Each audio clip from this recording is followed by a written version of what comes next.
لحظة لحظة، فريق ما عنده دوري من 3 سنين كاملة ومو مستعد أبداً، وأول مباراة له ضد الجزائر، والمدرب يقول لكم ابتسموا بس. وإيش السالفة بالضبط؟ يا هلا والله بالشباب، اليوم عندنا سالفة غريبة وملهمة بنفس الوقت من كأس أفريقيا 2025. مدرب السودان جيمس كويسي أبيا طلع في المؤتمر الصحفي وقال شيء خطير: بيواجهون الجزائر، واحد من أقوى فرق أفريقيا، وهو يدري إن الموضوع صعب، وبكل صراحة قال هذا اختبار حقيقي.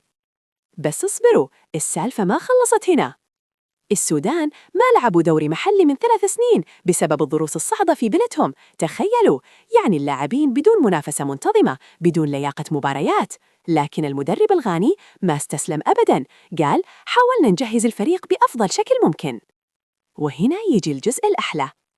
أبيا قال شيء يخلي الجسم يقشعر: إحنا هنا عشان السلام، هذه البطولة بترسم البسمة على وجوه السودانيين.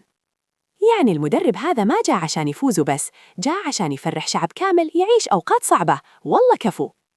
وفوق هذا كله، المدرب مدح المغرب وايد، قال كل شيء حلو ورهيب، السكن، الأكل، التمارين، وحتى الكاف الاتحاد الإفريقي شغلهم ممتاز.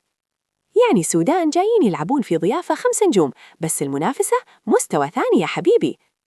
الحين السؤال القوي: هل السودان بيفجرونها مفاجأة ويصدمون الجزائر؟ ولا الجزائر بتكون شرسة معاهم من البداية؟ الجواب بكرة في الملعب.